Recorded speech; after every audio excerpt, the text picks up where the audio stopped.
we move on to the questions, we just wanted to finish with some happy stories, happy students who've changed onto our online programs and are really, really, really pleased with that experience. So I'm just handing back to Jo, because she's been dealing with the students, of course, and she can talk to you a bit more about that. Absolutely. So when we moved online, obviously a lot of students in that difficult time had to go home. They weren't really sure what they were doing. So a lot of students finished their classes. Those who remained went on to the online program and were really happy with it, as you can see from the testimonials here. But I think perhaps the best testimonial is the number of students who, having left, having gone home to their countries, decided to then rejoin our classes and have joined the online classes and are super happy with them. And I think this really shows that we've translated the same quality from our physical class to our online classrooms. So we've had several students who have requested to continue with the online classes for several weeks, several months, and are continuing to do so. We've just got two testimonials here from two students who transferred from the physical to the online classes. One of these was an intermediate level student who is also doing IELTS. The other is a high level CPE student. So as you can see, for all levels and for all needs of students, they're really satisfied, especially with the dynamic nature of the classes, the interactive nature of the classes. They're still having fun, they're still learning, they're still seeing their classmates and chatting to them. And I think that was a really positive surprise for them, because they as we, didn't really know what to expect with online learning. And we've all found it much more successful than we could have possibly hoped, actually. Great, thank you very much, Jo.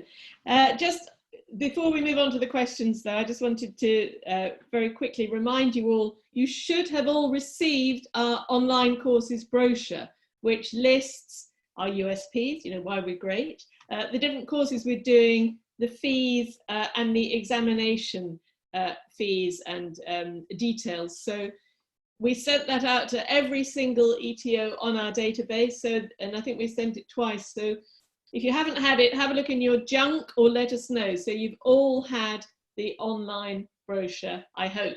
But I know what these things are like, and I know we're all being bombarded with things at the moment. So let us know if you haven't had it and you need a copy of our online brochure. So Adam has been monitoring the questions. So Adam, if we leave you in charge, you ask Jo and I, or answer yourselves, what questions you've got there for us. Oh, we've got plenty of questions. Thank you everybody so much for being so interactive and having so many thoughts. We have one from Milena, where she was asking how international are our online classes? Jo.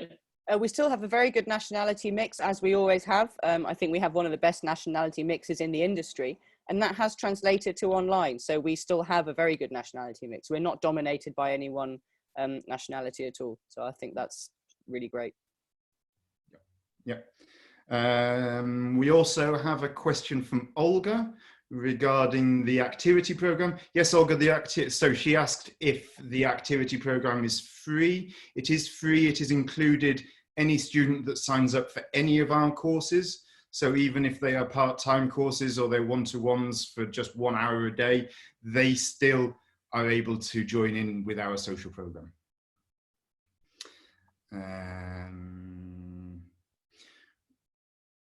We had a question about minimum numbers of students or maximum numbers of students. So the maximum number is 14. There's no minimum. As we've always done at Wimbledon, we guarantee that we'll run a course even if you only have one student, because we absolutely understand if you've gone to that effort of selling that course to someone, you don't want us to turn around and say, oh, sorry, we're not running it. So we will run that course. Very good. We have a question from Aloyzio, which is the medical course going to be online on the same dates? Have we decided this yet? We've got an OET, well, we've got one OET course in the brochure, which we're running, I can't remember, I think it's June. I'd have to check that in the brochure. That is to do with the exam, because we don't yet know when OET will start running their exams again, but we are hoping that they will be able to take, students will be able to take the exam in June around the world. Other medical English courses, Jo, any? Yes. Any on that? Yes, we will. Are there, yes, what? Yes, we will be running them on the dates that were originally booked. Okay. We have a question here from Delia, which is, how are students' levels assessed? So before the students start, as we would with the physical classroom, we are sending a placement test to students. That's something they complete online. Once they've completed the placement test, I or one of the academic management team will contact the student directly to arrange a short speaking test with them. This can be done on Zoom or Skype or whichever platform is most convenient, but we try to do it on Zoom so the students get a bit of practice of using Zoom as well. So that's the initial assessment. And then, of course, as always, we're assessing their progress and their level regularly. At the end of each level course, they will do an end of level test, and that will indicate whether they've completed the level and can move to the next, or if they need to do a little bit more work at that level. So various different methods of assessment.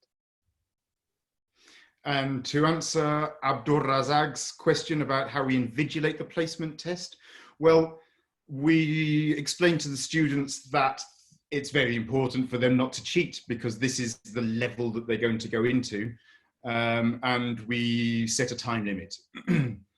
That's the way that we invigilate these things. Of course, if they cheat, then they'll be put into the wrong class. So it doesn't do them any good to try and find answers somewhere online either.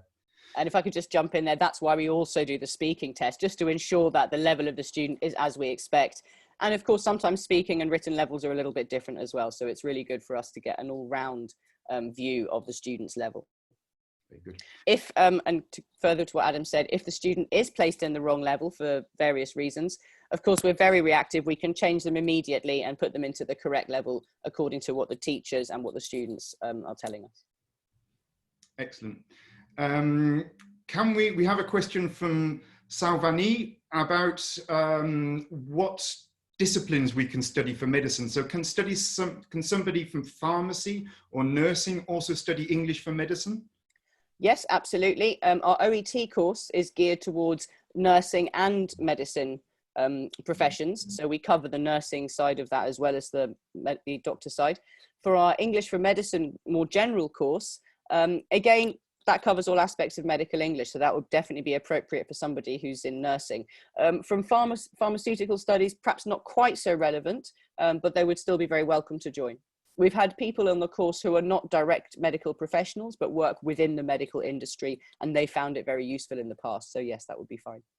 Yes, the medical English course, not the OET, but the medical English course has always been it's English for medical practitioners. So people working within medicine who need English language to speak to patients, clients, etc. So we've also had medical administrators on the course because they also need to understand medical terminology and dealing with clients in English.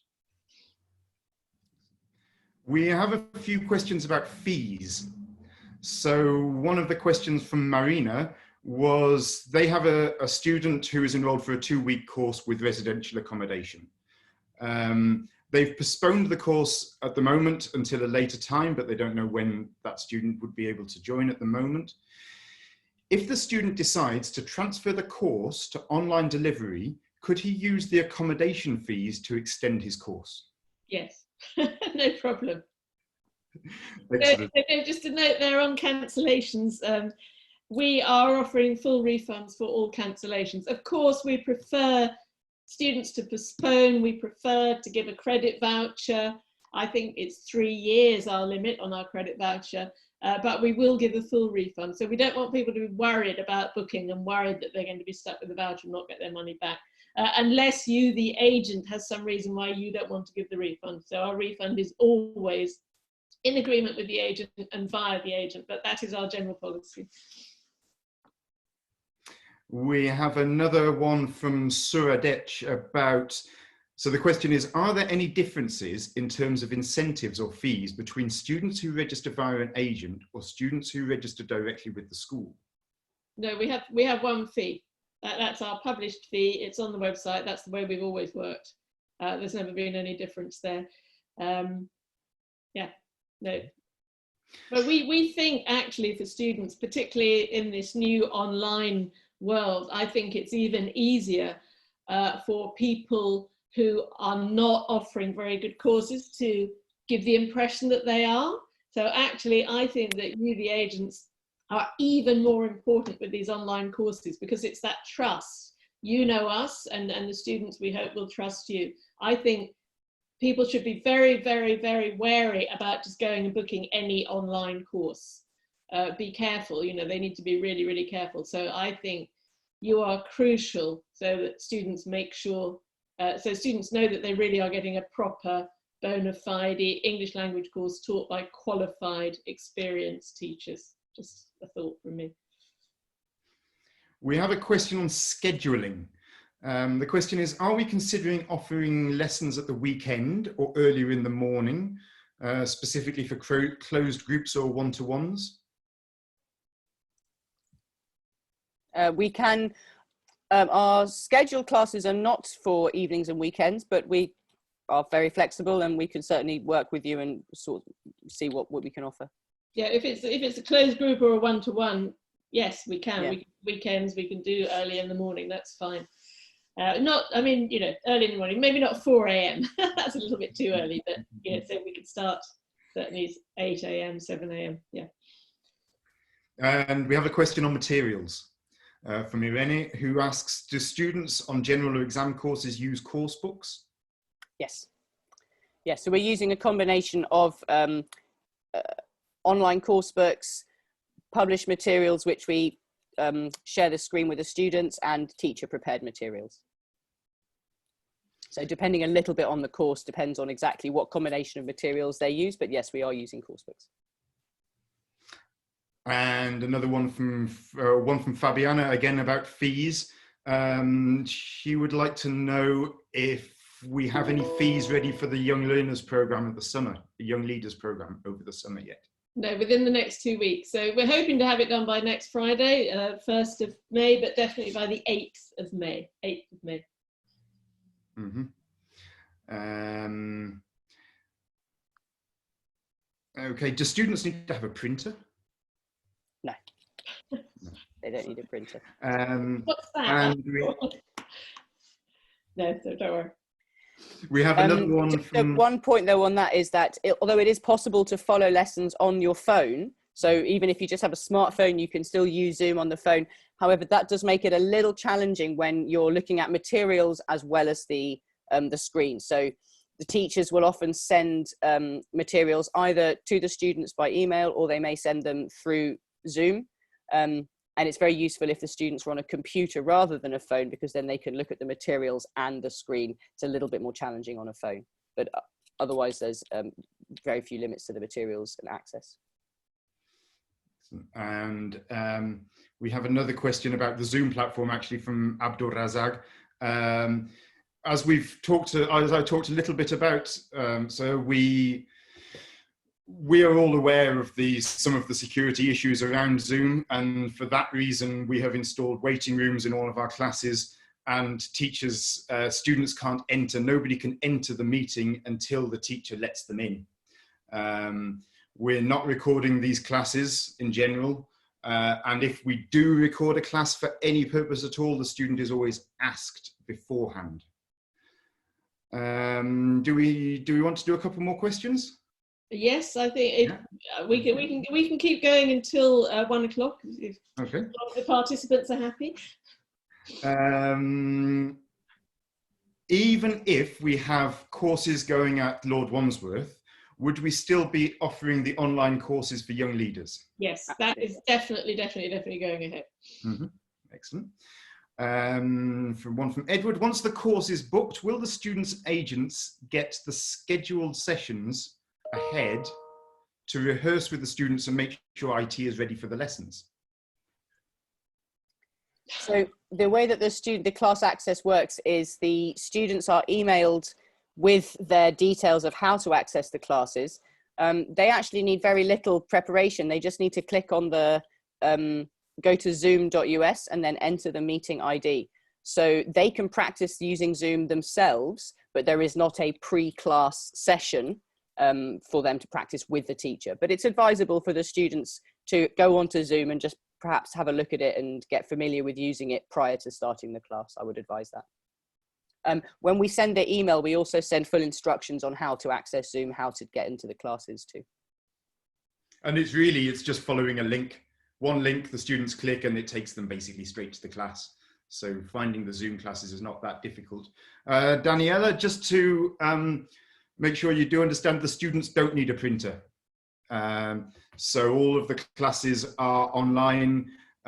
People can either use a physical book or an e-book to follow the courses, but they won't be required to do any printing themselves at home.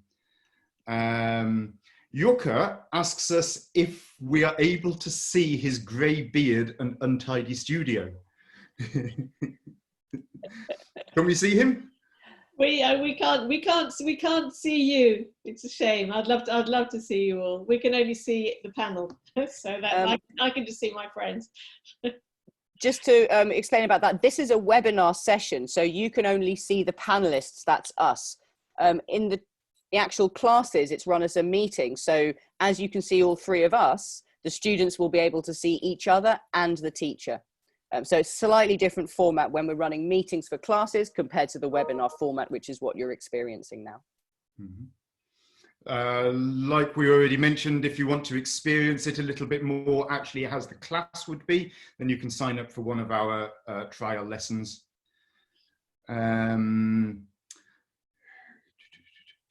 Laura has asked us about junior students and if they are checked if they attend classes. Absolutely. Yes, so we take attendance again, just as we were taking the physical classroom. The teachers put the attendance of the class onto an e-register. The academic office checks that daily, immediately during the class or immediately after the class.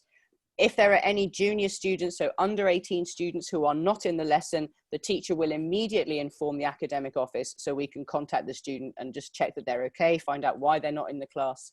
So yes, absolutely, we're very much checking attendance still. For the online programs, especially thinking about juniors, is there an age limit from the youngest, or will people who are under 10 still be able to sign up? Or will people who are under 10 be able to sign up for online junior courses? That's one for you, Adam. So hand that one back to you. There are, as far as under 10 goes, we haven't talked about this yet, okay? But we would certainly not be taking anybody under 8, because under 8 in British law is a very different thing to under 16-year-olds. So even if you do have a 6-year-old or a 7-year-old, we won't be able to do anything about them, but there's a possibility that if they're 9, we will, but we're going to sort that out in the next couple of weeks. And when we come and do the webinar specifically for the juniors, then we will discuss that. I'm just going to jump in with a couple of questions here. So Irene, you're asking, who takes Language Cert? Well, Language Cert is an international exam in the same way that IELTS, Cambridge, Pearson, etc. So, you know, similar people that need an international public exam for their work or their career takes Language Cert. We don't have the statistics on who exactly does that. That's Language Cert that does that. We can ask the exam centre and try and get a bit more info on that. Super Winnie, hi, you ask about 30+ courses. For the moment, we are not offering 30+, but if you think there is a demand, as we keep saying, we will offer 30+ for that. Then there was another one about how we book online. So you can book for the students in the normal way. You can send in an application form. You can send in an application just with the basic details that we need. Students can book online. If you are worried that you have cancelled a student and then they've gone off and done it themselves, as with our non-online programs, we've always said this to all our ETOs, do send us a list of anybody that you've been cancelling. Just all we need is their name, and we will check, and if they have booked direct, we will give you the commission that you're owed as somebody who's cancelled that student. So please don't worry about that. Okay, back to you, Adam. Have you seen? Yeah, one from Olga, who's asked again about the social program. So if a student does not book on a course with us, can they still join our social program? In general, no. So generally we send out the social program once a week to the students who are booked for the next week. And that social program has on it all of the meeting IDs for Zoom. There are some more public things. So for example, next week there's a book presentation which will be public. But while we're not charging extra to our students for the social program, that social program is specifically for our students at the current time. I think that's also a security issue as well, because we know the students that we are offering that to. So I think to open it up too much to external people could risk the student safety and well-being of the ones that are currently here. So I think that'll be a little bit of a risk. I also noticed Edward's asked about the Duolingo exam. Historically, we haven't prepared for the Duolingo, but absolutely this is something we could do. Yes, definitely. If you think that there's demand for that from your clients, we could certainly run a preparation program for that.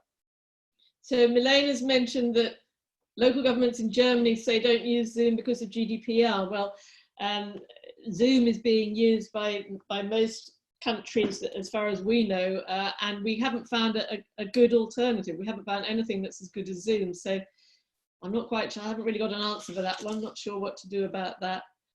Edward asks if agency staff can drop in a one-to-one lesson with the student. Joe, what would your thought be on that? I presume this is as the part of the security and safeguarding that was kind of related to what we were saying earlier. I think yes, as long as there is a guardian figure who is involved with the one-to-one. So that could be the student's parents or guardian. It could be the agent who books it, who is acting as their guardian. But as long as we have contact with somebody, some responsible adult at the beginning of the lesson, yeah, if it was the agent, that would be okay, I think. Just another couple here. Yayo, you're asking about nationality mixes. You can always ask us at any time about the nationality mix of a particular class. Yes, and we will tell you. Olga is saying, can students just do social program and not courses? That's an idea. We'd have to charge for that, but why not? And we'll think about that. Certainly for summer junior programs, that's something that we're considering, at least. We are considering having possibly something going on academically with learning English and something that's a little bit more social, but the exact details of that haven't been finalized yet. And Marcella is saying, how do you engage 14 students in the activities? Well, Marcella, 14 has always been, well, 16 used to be our limit when I taught at Wimbledon. And before that, I used to teach 20. And if you are a good teacher, whatever form you're using, 14 is easy to engage, absolutely easy. So you've got your teacher-led part of the lesson, you've got your pair work, you've got your group work, you use your breakout rooms, you can see what the students are doing, you're monitoring their activities. In some ways, actually, Zoom classes are worse because I've been doing Zoom yoga. And our yoga teachers are much more tyrannical in the Zoom yoga because they can see each of us and they can see absolutely what we're doing wrong. And they're spending hours pointing out all our mistakes. So actually, the teacher has a better focus on each student and on what they're up to. So no difference at all with student engagement, whether it's online or not online. So just checking because we're running out of time. Let's have the one from Marina, who has asked, how is students' homework given and checked on the online programs? Okay, so through Zoom, as you can see, we've got the chat function open to the side, which we're using. Through the chat function, the teacher can send students files and the students can also send the teacher files. So homework can be sent through Zoom on the chat function. Also, the students can email the teachers with their homework, and if it's written homework, it can be sent through WeTransfer. Again, a very simple way of sending materials. As with all classes, the teacher will check it and give feedback to the students, either individually or as a group, depending on the type of homework. So it's still very much an integral part of the classes. We've mentioned the blended learning. That's a separate part from homework. So if we think about the offline work that students do, there are kind of two levels. There's the homework, which is directly related to the class. That could be practicing some grammar or doing some writing using the language that they've learnt. And this will be checked by the teacher on a regular basis, either individually or in class. Separate to this is the blended learning, which is more project-based work, which the students conduct independently outside of class, but with guidance from the teacher. So this would be monitored ongoing by the teacher and would result in either a presentation or some kind of similar group activity on the Friday to look at what the students have been doing through the week with their blended learning. So different kinds of homework, but very regular and always checked and given feedback on, yes.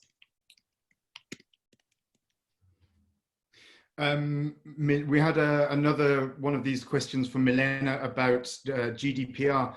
Milena, GDPR, data protection, as I'm sure you know, in Germany is not exactly the same thing, even though the European law should be the same. It's not exactly the same thing as in the UK.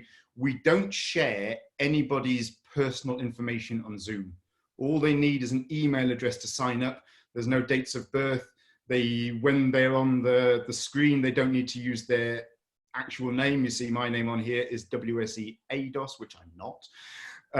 But you can change the names of things. So as far as actual data that's stored on Zoom, there's not a great deal that people can steal, even if the security features of Zoom are not perfect.